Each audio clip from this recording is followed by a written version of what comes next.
Hill মেরেছে গণহারে আগের রাত থেকে, কিন্তু রেজাল্ট শিটে সিগনেচার দিয়ে নাও পোলিং এজেন্টদের, এটা তো ভাই ফুটেজে ধরা পড়েছে, কোনো লাল গল্প নয়, তাই না?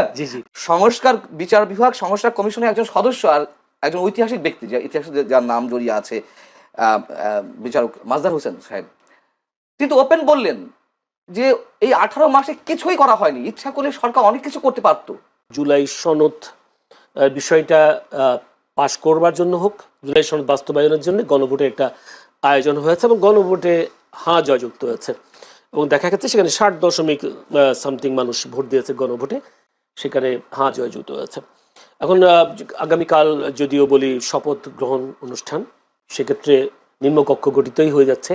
উচ্চকক্ষে কি হতে পারে বলে, উচ্চকক্ষ কিভাবে গঠিত হবে বলে মনে করেন? কি জুলাই সনদের বাস্তবায়ন অনুসারে হবে নাকি আসলে বিএনপির দেয়া ইশতেহারে এই পদ্ধতিতে হবে বলে আপনি কি মনে করছেন? আর যদি হয় কি ধরনের জটিলতা তৈরি হতে পারে? জেনারেল ধন্যবাদ আপনাকে।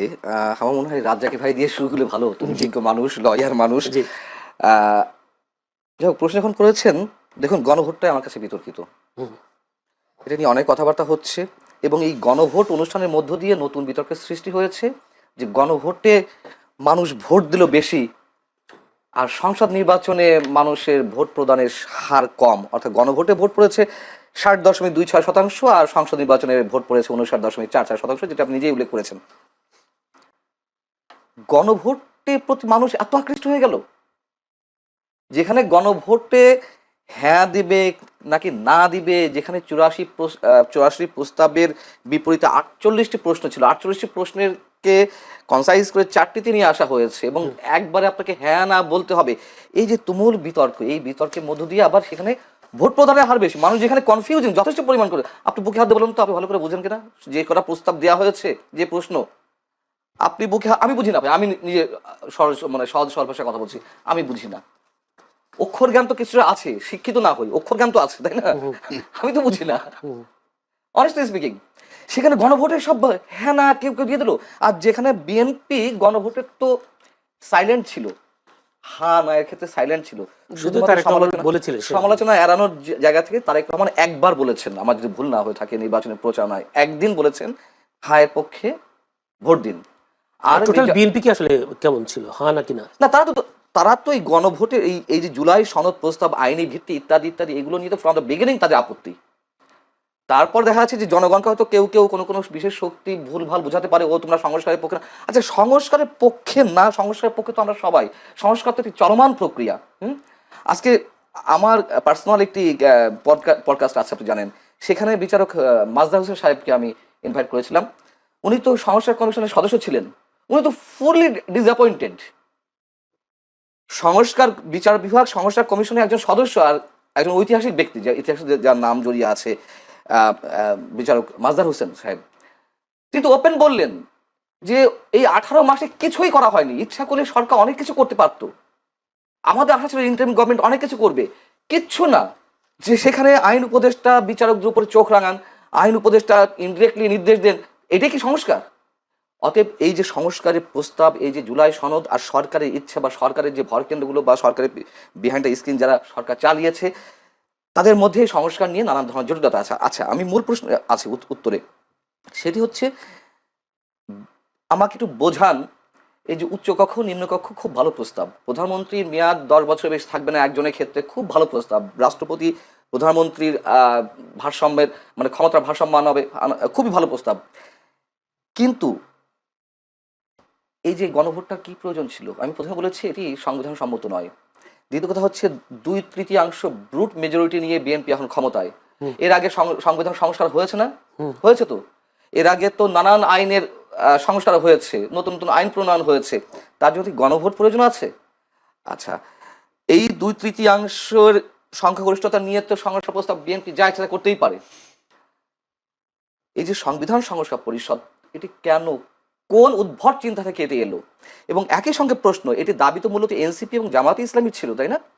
সেই এনসিপি কেন এত কিছুর পরে, এত দিন পরে, নির্বাচন হয়ে যাওয়ার পরে, আজ কিবার রোববার আজকে তারা গেছেন বঙ্গভবনে স্বাক্ষর করতে? আপনি বুঝতে পারছেন না খেলাগুলো কোথায়? যারা প্রস্তাবক, যারা নিজেদেরকে বিপ্লবী বলছে, যারা এটার করতে যান প্রাণ দিতে মরিয়া হয়ে আছে, তারা কেন এতদিন পরে একেবারে নির্বাচন পরে গিয়ে স্বাক্ষর করতে গেল, তার আগে কেন স্বাক্ষর করলো না? এই প্রশ্নগুলো পাল্টা আপনাদের কাছে। তাহলে এটি দিয়ে কি হচ্ছে? তারপরে উচ্চকক্ষ গঠন হচ্ছে কি হচ্ছে না আমি একটু জানতে চাই। যদি গঠন হয় তাহলে কিভাবে গঠিত হওয়া উচিত? বিএনপি বলে আসছে যে আসনের ভিত্তিতে, আসনের ভিত্তিতে তারা উচ্চকক্ষ গঠন করতে চায়, আর জামায়াতে ইসলামী চায় পিয়ার পদ্ধতি। হ্যাঁ, সো এটা তো এখনো নিষ্পত্তিহীন অবস্থা আছে, নিষ্পত্তি হয়নি। নিষ্পত্তি না হলে কোনো জটিলতা তৈরি হবে, জটিলতা তো সৃষ্টি হতেই পারে। জামায়াতে ইসলামী 68 আসন নিয়ে আছে, আরো 6টা তাদের সহযোগীদের। সো এতগুলো আসন নিয়ে তারা তো শক্তিশালী বিরোধী দল হিসেবে উপস্থিত হয়েছে। যেহেতু নিম্নকক্ষে বিএনপি 2/3 ভোট পেয়েছে, সেখানে তাদের আইন পাশ করতেও তো তার কোনো জটিলতা নাই। দুইটা প্রশ্ন উত্তর যদি আপনার শেষের প্রশ্ন উত্তর দিয়ে শুরু করি। সেটা হচ্ছে অবশ্যই তাদের কোনো সমস্যা না, তারা ব্রুট মেজরিটি পেয়েছে। যদিও ব্রুট মেজরিটি ইতিহাস বলে যে সংশ্লিষ্ট দলের জন্য ক্ষতির কারণ হয়, তারা এক না হয়ে ওঠার সুযোগ পায়। যাই হোক, এগুলো ভবিষ্যতেই বলবে যে বিএনপির ক্ষেত্রে আসলে কি হবে।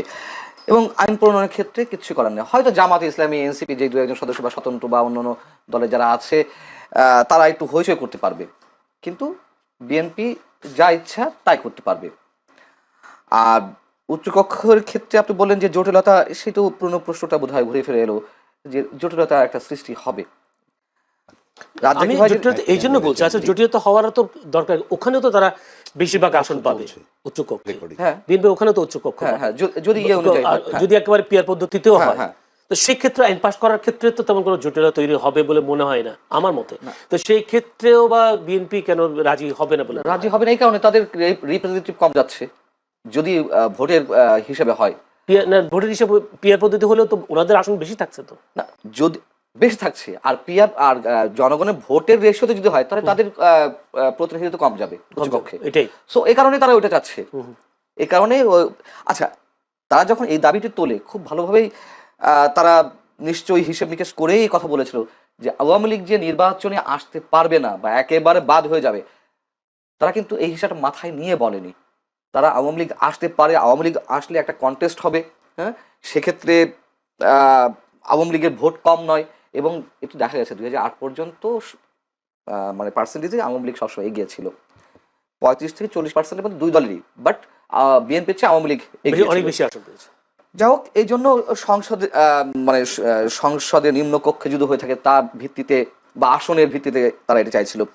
দেখুন, আমার মনে হয় এই পর্যন্ত যাবে না, তার আগে অনেক ধরনের জটিলতা হবে। জটিলতা এখনই দেখা দিয়েছে, আমি জানি না যে কি হবে, কি হতে যাচ্ছে সকালে।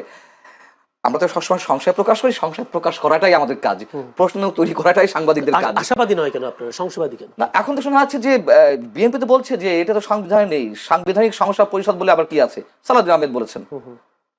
বিএনপির একাধিক সূত্র বলছে যে তারা একই সাথে সংসদ সদস্য হিসেবে এবং সংবিধান সংস্কার পরিষদের সদস্য হিসেবে ওত নিতে চায় না, তারা আগে এমপি হিসেবে শপথ নিতে চায়, পরেরটা পরে। এদিকে নিশ্চয়ই সরকারের পক্ষ থেকে আপত্তি আছে, যেহেতু তাদের মধ্যে সরকারই আয়োজন করছে শপথের। কিন্তু পেছনে তো জামাত আছে, এনসিপি আছে, তারা আপত্তি জানাচ্ছে। এরই মধ্যে আমরা তো এ ধরনের খবর পাচ্ছি, আমি জানি না কতটুকু সত্য না মিথ্যা, তবে একেবারে তো উড়িয়ে দেওয়া যায় না। এটা তো সত্য কথা যে বিএনপি যেটা বলছে যে সংবিধান সংস্কার পরিষদ বলে কিছু নাই,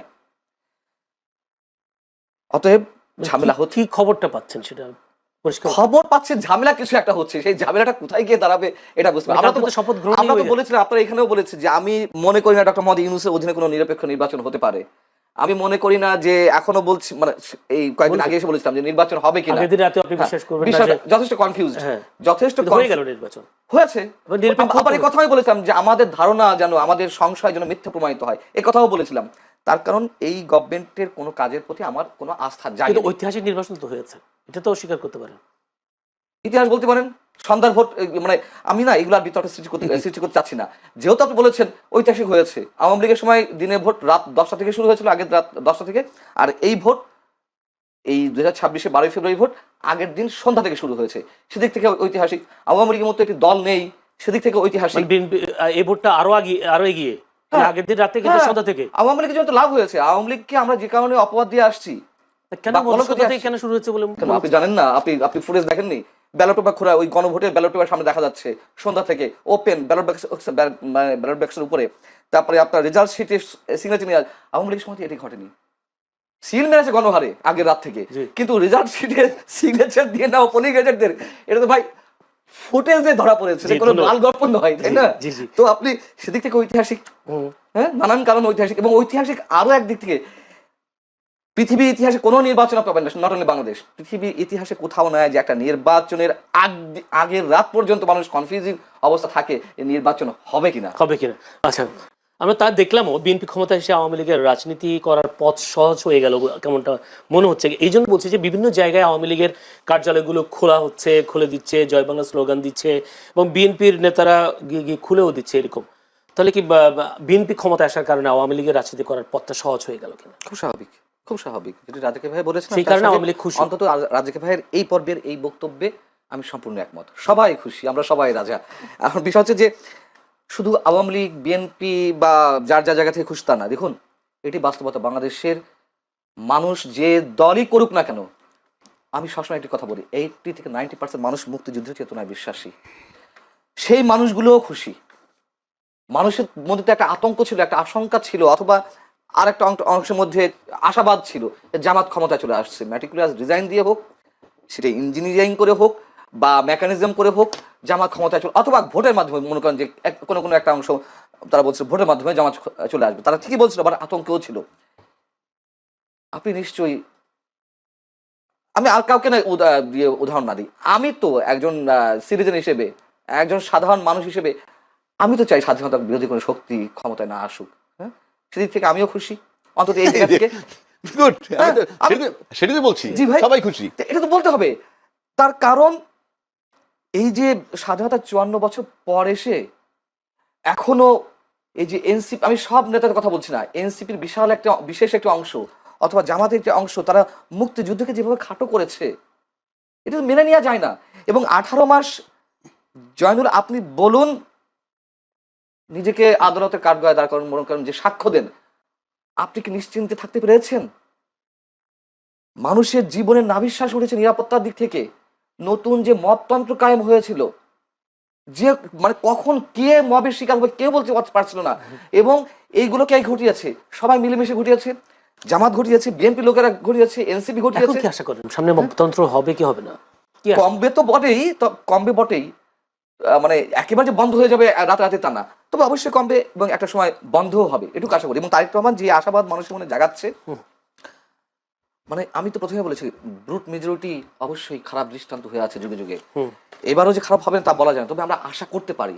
তিনি তারেক রহমান সব বিরোধী দলের নেতাদের বাসায় গিয়ে গিয়ে দেখা করছেন, এটা নতুন সংস্কৃতি, অবশ্যই এটা ভালো উদ্যোগ। এবং আওয়ামী লীগের রাজনৈতিক কার্যালয় আপনি খোলার কথা বলেছেন, এটা তো আসার কথা। দেখুন, এটা তো বাস্তবতা। আওয়ামী লীগের নেতা কর্মীরা যারা অন্যায় করেছে, অপরাধ করেছে, চুরি করেছে, বাটপারি করেছে, গুম করেছে, খুন করেছে, তাদের সবার বিচার আমরা চাই।